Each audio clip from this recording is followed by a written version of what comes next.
Bonsoir, voici le document en question, le document dans lequel j'ai recensé toutes les informations nécessaires à la réalisation du projet. Donc, et je les ai organisées sous forme de guide. Donc, avant de commencer, il faut déjà préparer le CV. Donc, ça c'est que on a déjà discuté ça, le CV et la lettre de motivation. Et autre chose qui peut ajouter les chances d'être retenu, que notre CV soit retenu par le recruteur ou bien que nous soyons appelés, c'est toutes ces informations-ci là. Le profil LinkedIn, parce que les recruteurs sont sur LinkedIn. Fishboy App, c'est là où on peut avoir des gens qui peuvent nous référer dans leurs entreprises. Là-bas, c'est un peu un réseau social d'employés d'entreprises. Un numéro anglais, un numéro canadien, bref, un numéro dans le pays où on cible l'emploi, ou bien un numéro international tout simplement, pour qu'on puisse être appelé aussi. Parce que généralement, les recruteurs n'aiment pas appeler les numéros africains parce que ça les coûte et aussi, bon, c'est comme ça. L'Afrique est toujours mise et souvent lésée. Mais quand on a un numéro, non, à part ça, quand on a un numéro international, surtout dans le pays où on cherche l'emploi, par exemple au Canada, on a sur notre CV un numéro canadien, ça montre du sérieux, ça montre qu'on veut vraiment qu'on est sérieux au sujet d'obtenir cet emploi-là. Donc,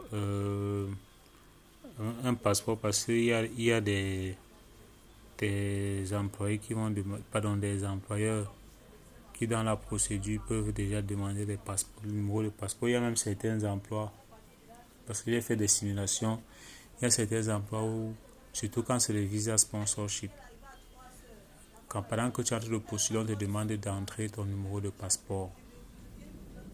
Donc, il faut aussi penser à ça. Bon, sinon, ça limite toujours. Tout ça, c'est pour ajouter nos chances de good to have. Si on n'a pas ça, on peut toujours avancer avec le projet, mais ça limite nos chances d'obtenir un job. Un test de langue, surtout pour les emplois qui sont supérieurs au niveau bac.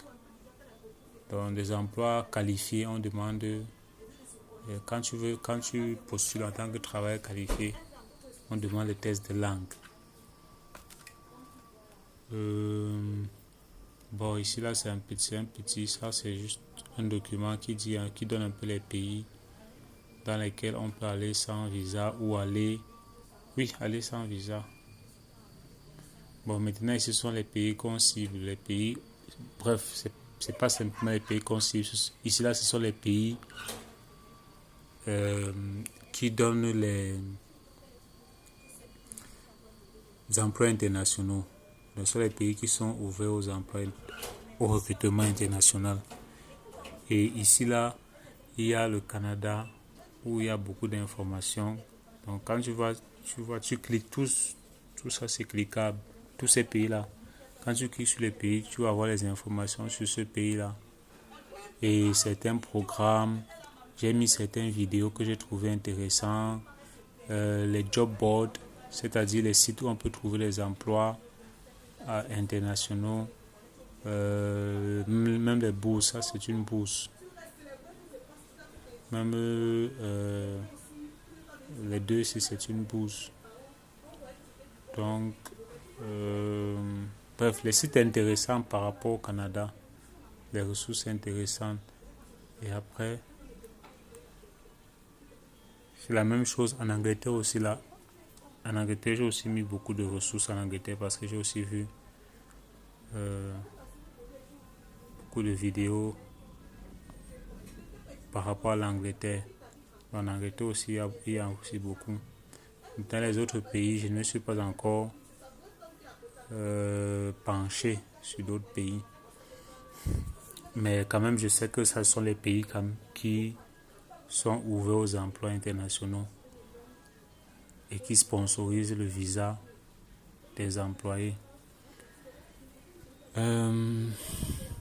Bon, la période à laquelle il faut postuler, c'est généralement, ça c'est tout dans les articles que j'ai lus, les entreprises recrutent beaucoup plus de janvier à mai, avec un pic à janvier et en février, et de mars à mai un peu normal.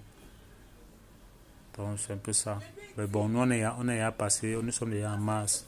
Donc on a mars, avril et mai pour vraiment chercher à avoir des interviews. Et maintenant, comment postuler, il y a toute une stratégie.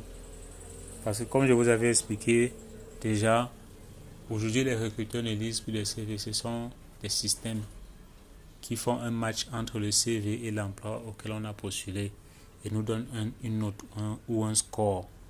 Et maintenant, quand on atteint le score requis par l'entreprise, notre CV est mis en avant. Et quand le recruteur ou l'agent de recrutement ouvre le système, il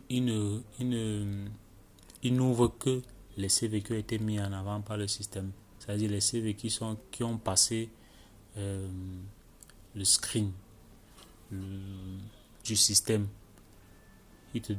Et c'est maintenant, quand il lit ce CV-là, qu'il organise le rendez-vous. Qu'il organise le rendez-vous par appel. Ils peuvent t'appeler, ils peuvent envoyer un lien pour un rendez-vous sur Zoom, etc. Bref, selon le politique d'entreprise. Donc ici, là, j'ai mis les outils qui vont nous permettre d'optimiser le CV par rapport à l'offre à laquelle on veut postuler. Les outils qui vont nous permettre d'avoir même déjà des scores avant de postuler, même qu'on sache déjà le score qu'on aura, que le système va nous donner par rapport à cet emploi-là. Si on voit que le score est inférieur à 70%, c'est pas la peine de postuler. Soit on optimise le CV pour que le score soit au minimum à 70%, idéalement 80%, soit on laisse l'emploi là, soit on laisse l'offre, on passe. Parce que même pour postuler, c'est un autre travail. Aussi, une autre astuce que je n'ai pas mis ici, c'est que il faut avoir plusieurs CV. Plusieurs CV liés aux compétences qu'on peut faire. Donc, on ne se ferme pas seulement sur un emploi. Par exemple, comme moi, je suis dentiste, je veux seulement partir en tant que dentiste. Il y a beaucoup d'autres choses que je peux faire. Donc, si je veux partir, je fais mon CV de dentiste, je fais mon CV de, je sais pas, service client, je fais mon CV de marketing digital, tous les domaines où j'ai une compétence. Je fais mon CV agriculteur, je fais mon CV bref, je fais gestionnaire de stock, je fais mon CV data entry, je recense tous les domaines où j'ai une compétence et je fais mon CV pour ce domaine-là et je postule à tous les offres qu'il y a dans ce domaine-là. Maintenant, la seule chose à éviter avec cette technique, c'est qu'il ne faut pas postuler à deux offres d'une même entreprise. Si une entreprise cherche par exemple un dentiste et la même entreprise cherche un agriculteur, je ne peux pas aller postuler en tant que dentiste et agriculteur en même temps. Non, ça tue. Même si on devait me recruter en tant que l'un ou l'autre, quand on va voir que j'ai postulé à un, c'est fini. Donc voilà, sauf si c'est un agent de recrutement.